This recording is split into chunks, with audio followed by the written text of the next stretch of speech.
आपका डेफ देखता हूँ तो मुझे आपके डेफ में ईमानदारी की कमी दिखाई देती है।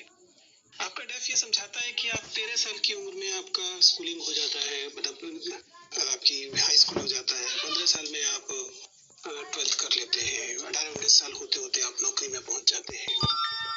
बिल्कुल जीनियस लोग ऐसा कर सकते हैं, लेकिन सामान्यतः जब ऐसी अंक दिखाई देते हैं तो लगता है कि आप ईमानदार सूचनाएं नहीं दे रहे हैं। आपकी वास्तविक जन्मतिथि क्या है? सर, मेरी वास्तविक जन्मतिथि 1995 फरवरी 20 ही है, 20 फरवरी 1995 ही है। मैंने प्राथमिक जो शुरुआती जो मेरी शिक्षा थी वो जो प्रथम और द्वितीय कक्षाएं होती थी वो गांव में हो गई थी। तो उसके बाद में जब मेरे पिताजी सरकारी शिक्षक थे, उनके साथ जब उनकी पोस्टिंग हुई तो उनके साथ में ही मेरे को जो प्राइवेट स्कूल से उनमें एडमिशन मिल गया था। क्योंकि परिवार में शिक्षा का एक अच्छा माहौल था, तो जो काफ़ी चीज़ें थी उस समय जो मैं घर पे ही सीख लेता था। पापा जी जो पिताजी हैं वो घर पे पढ़ाया भी करते थे, उनके साथ बैठ के पढ़ लेता था। तो जो उस समय जो मेरी 3rd और 4th क्लास के जो नॉर्म्स है उनके अकॉर्डिंग मैं सीधा जो 1st और 2nd क्लास स्कूल में करने के बाद गवर्नमेंट स्कूल में सीधा 3rd एंड 4th क्लास में प्राइवेट में एडमिशन ले लिया। उससे क्या फर्क पड़ा? 1st और 2nd आपने गवर्नमेंट में किया, 3rd आपने पब्लिक में किया, इससे तो समय नहीं बचा।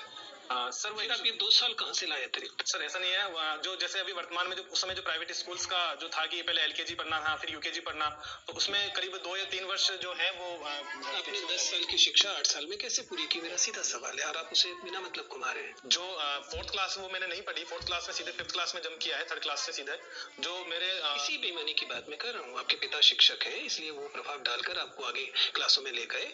ये जो गैर ईमानदारी है, ये आपकी प्रशासनिक चीजों को कैसे प्रभावित करेगी? सर, मैं पहले इसमें ये कहना चाहूंगा कि इसमें जो मेरी उस समय की जो क्षमता और योग्यताओं थी उनके परीक्षण के आधार पर ही मुझे लोग बहुत दक्ष होते हैं, बहुत अच्छे से काम करते हैं, इसके लिए वो अच्छी सी रिश्वत ले लेते हैं। तो आपकी क्षमताएं आपको बेईमान होने का हक तो नहीं देती है?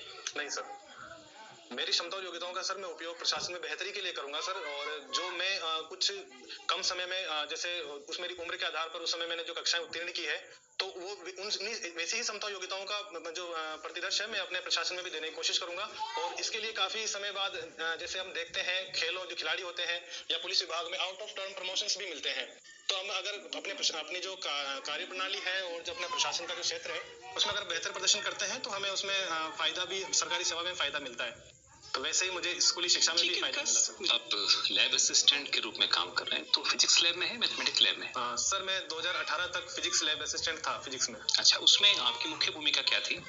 सर, हमारे द्वारा जो कक्षा 11 और 12 के जो विज्ञान वर्ग के विद्यार्थी थे उन्हें जो करिकुलम राजस्थान बोर्ड द्वारा सेट किया जाता था। चलिए ये बताइए मेरे को कि पदार्थ की अवस्थाएं कितनी होती हैं? सर, पदार्थ की जो मूलतः अवस्थाएं हैं वो ठोस, द्रव और गैस अवस्थाएं मानी जाती है। उसके बाद में अन्य जो रिसर्चेस हुई है उसमें प्लाज्मा और अन्य अवस्थाएं भी। अन्य कौन सी हैं और प्लाज्मा के अलावा? सर, मैं अभी एक्चुअली प्लाज्मा क्या है? याद नहीं कर पा रहा हूँ। प्लाज्मा क्या चीज है? सॉरी सर, मैं अभी काफी समय हो गया। प्लाज्मा 3 प्रकार की है। एक जो प्लाज्मा मैं पूछ रहा हूँ, जी सर। एक टीबी में प्लाज्मा आती है और एक ब्लड में प्लाज्मा होती है। कोई भी बता दीजिए। सर, ब्लड में जो प्लाज्मा होती है वो एक ब्लड में जो कंटेंट्स हैं वो एक कंटेंट है ब्लड का, जैसे हीमोग्लोबिन है, WBC है, RBC है। उसके अतिरिक्त प्लाज्मा उसका एक मीडियम होता है। WBC क्या है? WBC sir white blood cells हैं। जो व्हाइट ब्लड सेल्स हैं या कार्पसेल्स हैं? White blood. चलिए, अगर कोई आपका मित्र ये कहता है कि मैं तुम्हें आषाढ़ की 3री तारीख को भोजन देता हूँ, तो आप उसको कौन से महीने में काउंट करेंगे? आषाढ़ की 3री तारीख। आषाढ़ की 3री तारीख को मैं आपको भोजन देता हूँ, भोज पे बुलाता हूँ, तो आप कौन से अंग्रेजी माध्यम के जो आपके महीने हैं उस कौन से महीने में जाएंगे? सर, ये जून का महीना हो सकता है। जून का, ठीक बात है। तो अब एक बात बताइए, राजस्थान में बच्चों को डराने के लिए एक शब्द काम में लिया जाता है, हाबू। जी सर। ये हाबू क्या है?